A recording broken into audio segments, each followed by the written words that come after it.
Okay, welcome back to session 2 of Religion and Politics, a Historical Perspective.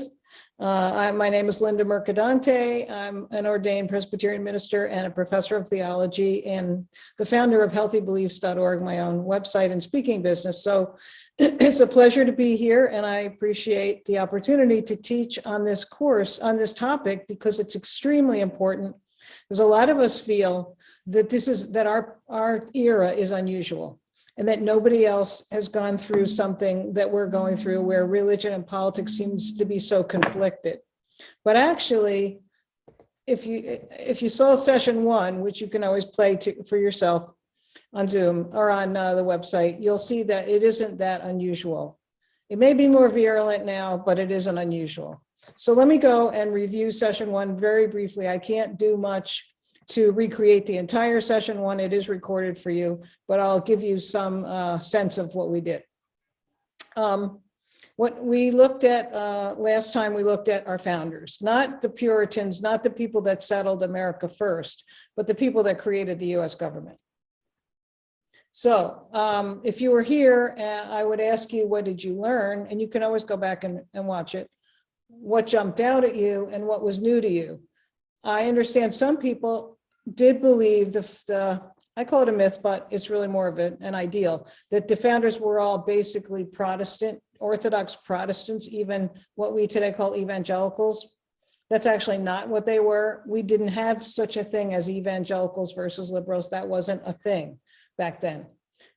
So they were different from each other. Not all the founders were Orthodox Protestants, and orthodoxy was an issue back then. They weren't all the same, and that's what we covered last week. So here's a quick review. Some of the major influences on the founders were, well, there were 3 really major ones, and we went over those last week.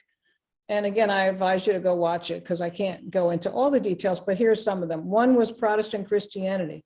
We tend to think that was the only influence on them, but that's not the case. Liberal republicanism was a major influence, and that's not about what we call Republican now. It was more of an ethos about tolerance and individuality and all the things that we link up to the Enlightenment. So it was really about Enlightenment thinking. And then commercial libertarianism, as now with our capitalist system. Back then, when the founders were creating America, business was very important to them, and they wanted to give it freedom to thrive because it was a wild country, and they wanted it to be settled.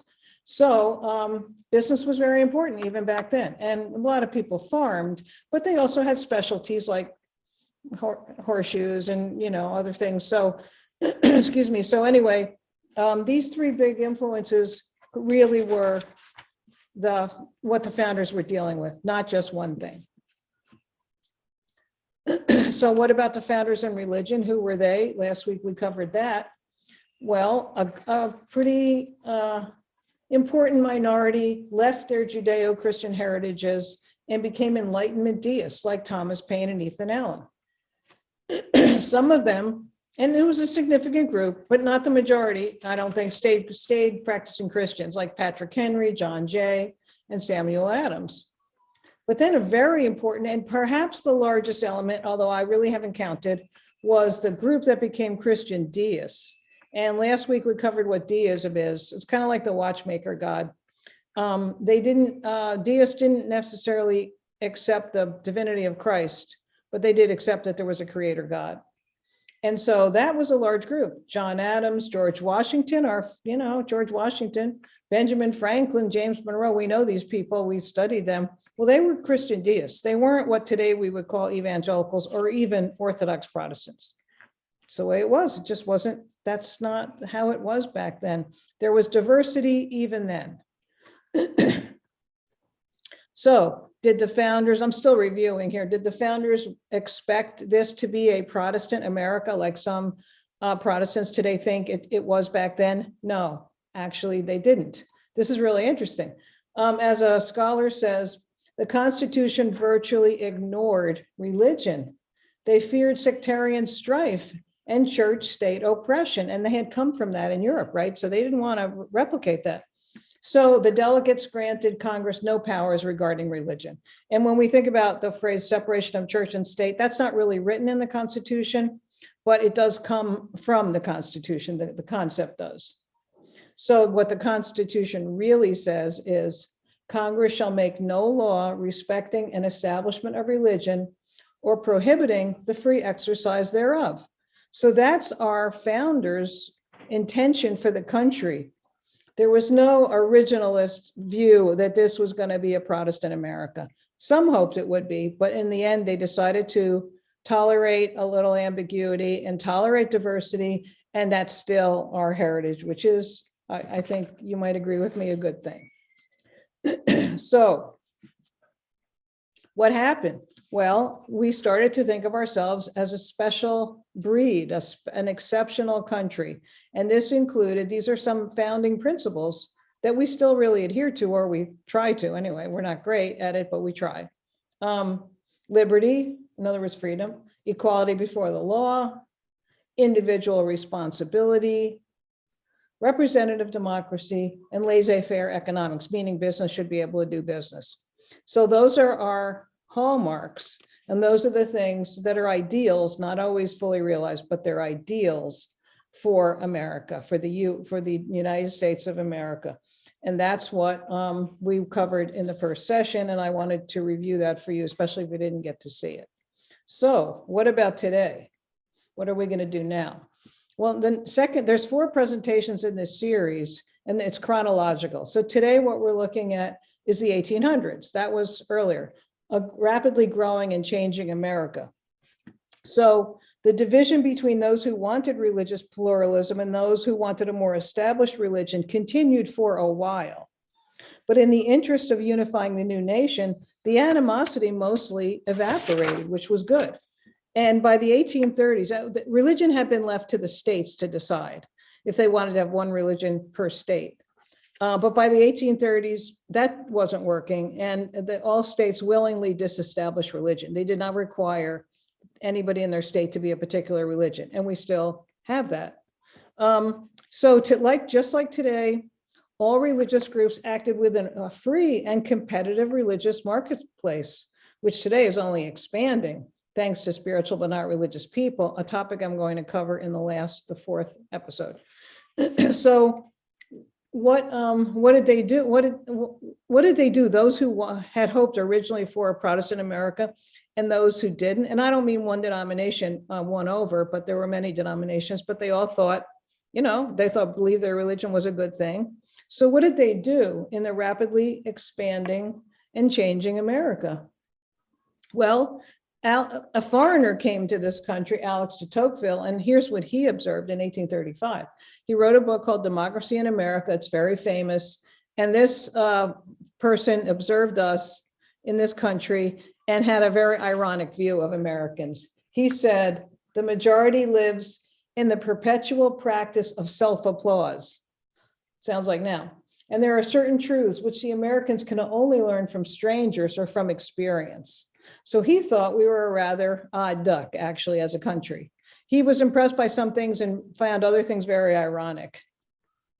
So what happened to those who felt that we should be more religious? Well, they looked around and said, we're losing our unity. We're in moral decline. Does that sound familiar? People are saying it now. People have said it all through American history, that we're in moral decline.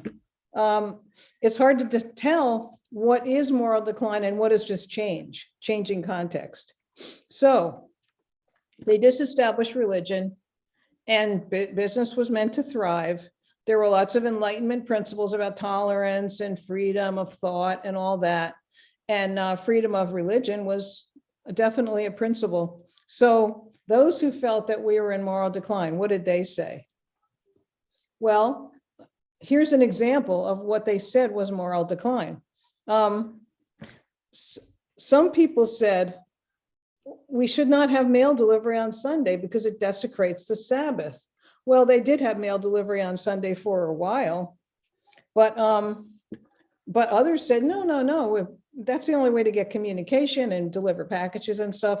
So we need it. It's necessary, or else we can't have business. It won't thrive. It'll kind of put business at a standstill on Sundays. And so they began to fight over it. So that was the first example of what more religious people considered moral decline, that there was mail delivery on Sunday. So in the end, they did cancel mail delivery on Sunday. I think it was uneven throughout the country. But the reason this particular battle was won was because the railroad was invented and the telegraph was invented. And so there were other ways to deliver things, other ways to get messages across. And so in the end, the moral reformers won this one. Well, the moral reformers said that the country used to be unified and now it wasn't. So some Protestants became revivalists, thinking, and I'll get to that in a minute, that it was something called the Second Great Awakening. It focused on the Bible, the necessity of conversion, the improvement of self and society, and the centrality of God's grace. They felt if we could get that as an inherent principle, everything would be fine and there wouldn't be any more moral decline. But this is an example of moral decline that they saw. Well, do we think now that was moral decline? I don't know. Some people probably would say yes, and other people would say, well, we found other ways to do it, but we still have to do our business. What were the, so people said we have a broken unity. The country was unified. I think they were, again, sort of mythologizing. I mean, animosity faded because the country needed to be unified to form and have states created. But was it moral decline, or was it just a change in the context? Well, the reasons for the causes for broken unity, and I won't call it moral decline, but broken unity, was rapid industrialization, which accelerated during the 1800s, the arrival of immigrants, which was very important, and the debate over slavery, and we'll cover that. So rapid industrialization, why did that seem like moral decline to people? Because it challenged the traditional role of family and church. I mean, if people were moving to the cities and young girls were saying, I want some freedom and I want to earn some money, and the farm is like kind of boring for me, and I'm not meeting any men here, or whatever they said. So they said, let me move to the cities. Their parents were upset. Oh no, you can't, the city's evil, you're going to get corrupted. Well, and the young women said, well, they have a boarding house for factory workers. I can move there. I'll be under the watchful eye of the matron, and I'll have a job in the factory. And then when I get married, I won't do that anymore. And so people said, wait a minute, that challenges everything. She's leaving the farm, or the men left farms too. And so rapid industrialization seemed to challenge the traditional situation that was original here, which was that everybody was farming and everyone stayed on their property most of the time, except for trading and shopping. So people said that was moral decline. Well, did it cause moral decline? Was it moral decline? These are questions that to us might seem simple, but to them were just as complicated as our debates today about abortion and evolution and all those things. These were just as critical to them as these other things are to us now. So what about immigrants? Well, the arrival of more than 1 million Catholic immigrants started this whole trend, mostly Irish, in the 1840s and 50s. We know they came here because there was a famine there, the potato famine. But as I said in the first session, one thing that Protestants agreed on, no matter what denomination, which was a hatred of the Roman Catholic Church. So the fact that Irish were coming, and they were clearly Roman Catholic, people felt that this was going to hurt the country, that would cause moral decline. And then later, when Italians came, Eastern Europeans came, Greeks, all these people that had very different cultures, often Jews, often used alcohol in a social way or even a ritual way, right? The Catholics maybe used actual wine. People said, oh no, that's it. It's over, our country's going into decline. And that was actually the roots of temperance and prohibition. It was a nativist sentiment. Oh no, the cities are being ruined by all these immigrants. And it was a Protestant influence. Oh no, it's all about degrading our culture. And by the way, Westerville, which is real close to here, was the home of the Anti-Saloon League. And it was the real heart of the temperance and prohibition movement right in Ohio, in Westerville. There's a museum there, by the way, in the library. So if you're interested, it's great, great museum. And then finally, the abolition of slavery. We'll go over these things. That too seemed to many people to create a broken unity. Some said it was moral decline, others said it was a broken unity. It was a broken unity. So how did people do this? Well, as I've been saying, they were anti-Catholic, anti-immigrant. They thought these people are poor, they're dirty, they're drinking, their saloons are popping up everywhere, they're hurting the country. And that was kind of a Protestant sentiment.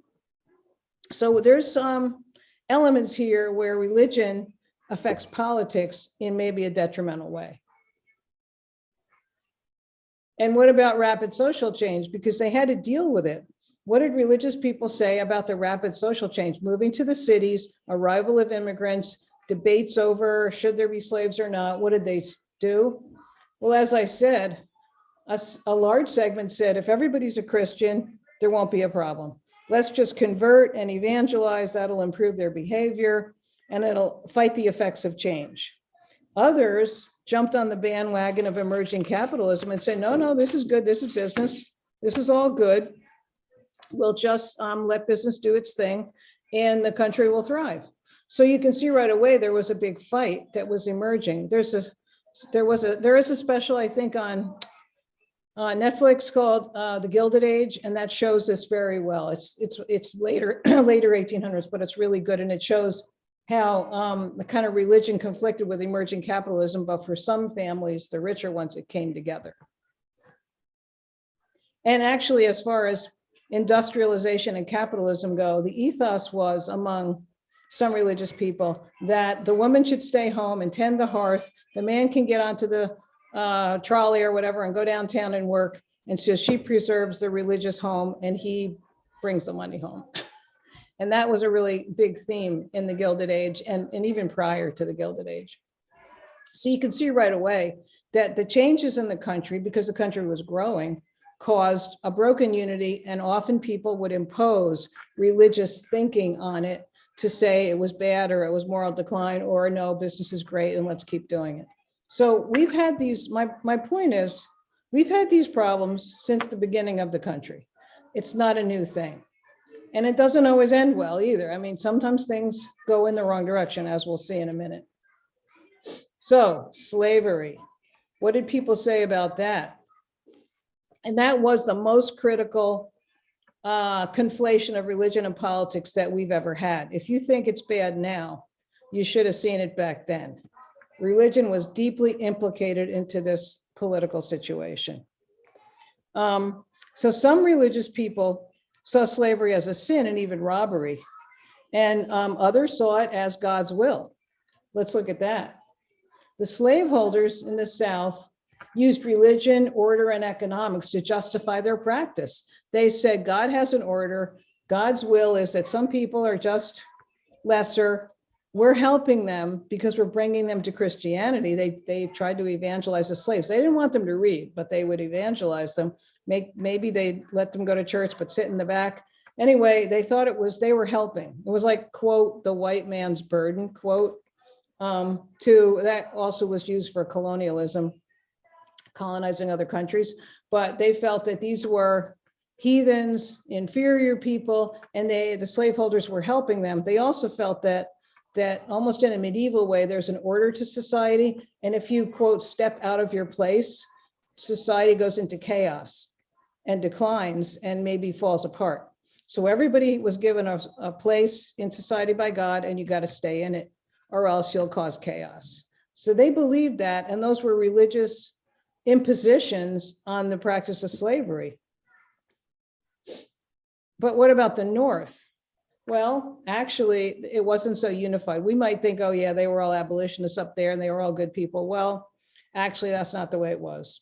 Now, some people, as I said, saw slavery as a sin and a robbery and against the American exceptionalist principles of liberty and equality. They went, this is clear cut. This is wrong. It's clear cut. But in the North, some people didn't support abolition at all. They said, let's just leave it be. That's their economy. That's what they need. Don't worry about it. Other people said, let's just ignore it and maybe it'll eventually fade away. And then others, the revivalists, said, well, if we can just get everybody saved, then the behavior will be good. They'll treat the slaves as brothers and sisters. They'll still be slaves, but they'll give them better food. They'll have nicer clothes. They'll house them. They're helping them. Let's just not worry about it. Let's just worry about conversion. So some even said, only God could, this is a big sin and only God could eliminate it. Maybe not until the second coming. So it's too big, we can't handle it. So, but some Christians supported abolition, but even then they didn't agree on how to proceed. Some abolitionists said, let's just gradually work it through, a little at a time. I'm not sure what steps they thought would be gradual, but they said, yeah, we should end it, but let's just deal with it a little at a time. Some abolitionists said, no, we need to reform. In other words, just make it better, like make their situation better, the slaves. But a small minority of abolitionists said, no, we need to end it immediately by any means necessary, which meant that they weren't really pacifist because they just wanted it over. And they tried hard to show that slavery violated biblical admonitions for justice and freedom, not to mention American exceptionalism, which said all the things we looked at, liberty, equality under the law, all that. They were like, it's really obvious here. And these people were all using religion and politics together. So as I said, evangelicals tried to ignore the question of slavery. I'm calling that, in other words, Orthodox Protestants. People like Charles Finney, who were revivalists, he said he would only concern himself if fighting slavery was an arm of revival. So for revivalists, individual salvation was more important than social reform. They weren't concerned with political and social movement. They were concerned with conversion. They felt if you became a Christian, behavior would improve, everything would be worked out. Now, what about the slaves? Many of them had become Christian, but they heard a different message from the gospel. They had their own interpretation. They created hymns with secret messages in it. They obviously tried to escape when possible. Not everybody was really successful at that. But at any rate, they heard in the gospel freedom, that God wanted everyone to be free and to be fully a full person. They heard that in the gospel because a lot of them couldn't even read and didn't own Bibles, but they heard the preaching or they heard the Bible verses read to them. Of course, they were also read the one, slaves obey your masters. They probably preached on that one a lot. But anyway, they took the gospel and created their own liberating interpretations. So when we talk about broken unity in the US, this was the final step. This really, as you know, because you know about the Civil War, this really broke the unity so much that the South seceded, as you know. And so this caused sectionalism. Today, we think we have red states, blue states, and we're fighting it. But in this case, it was actually more severe. And in fact, geography and religion became totally intertwined. And we're kind of seeing something a little bit like that today. Depending on where you live and what church you go to determines your politics. Back then, it was all about where you lived and how you felt about slavery that determined your politics. So Southern Protestants started calling for loyalty to the Confederate flag. You can see that. Religious publications in the South promoted the Southern cause as just and holy and righteous. They said God favored the Confederacy. They said the distinctions between Christianity, they ignored the distinctions between Christianity and civil liberty. And they started to conflate fighting for the Confederacy as a fight for faith and freedom and to preserve order. So this is called sectionalism, which means loyalty to one's locale is more important than religious loyalty, but they conflated them. So if you acted in a certain way, you were being more religious. If you supported the South and the Confederate flag, that was considered a good religious person. And that sounds, unfortunately, kind of like what we're going through today. So Southern evangelicals defended slavery as a sacred cause, They were self-righteous about the war, about fighting, and about slavery. They said freedom needed order and slavery provided order. They said anyone could find salvation, no matter what their social status. You could still be a slave and be a good Christian and be saved, and that's all that really mattered. They felt that everyone needed to submit to God's will. Slaveholders were born for that job. Slaves were born for that job. And they said the Bible justified slavery. And that does sound like now people that claim the Bible justifies heterosexuality. It's similar. Again, religion and politics get mixed up. And it's hard to decide when it's okay and when it's not okay. In the end, the Civil War, of course, occurred, and both sides accused the other. And both sides said that they said the other side's turning its back on God. The South said that the North had violated the Sabbath and had too much focused on commercial interests. The North said the South had turned its back on divine origins and that war was God's judgment. So both sides said, God is on our side. And you can see how complicated this gets because both sides feel self-righteous, and that's what we're seeing now. Religion and politics get so conflated that you can't tell the difference between one and the other, and both sides feel self-righteous about it. So in the end, Lincoln, did free the slaves. There was a war, of course, all that. And here's what he said. Abraham Lincoln said, both read the same, in other words, North and South, both read the same Bible and pray to the same God, and each invokes God's aid against the other. It may seem strange that any men should dare to ask a just God's assistance in wringing their bread from the sweat of other men's faces, but let us judge not that we be not judged. And that extra end part is a little, we probably would not maybe agree with Lincoln on that because we did judge. Everyone was judging everyone else. So that is pretty much what happened in the 1800s. Next time I want to cover the turn of the century and such important issues as prohibition, women's suffrage, more rapid industrialization, more immigration, and all sorts of other huge issues that have created a conflation of religion and politics. So we're not in a unique situation. We've been fighting about this for a long time. Thanks for listening, and please come back for session 3.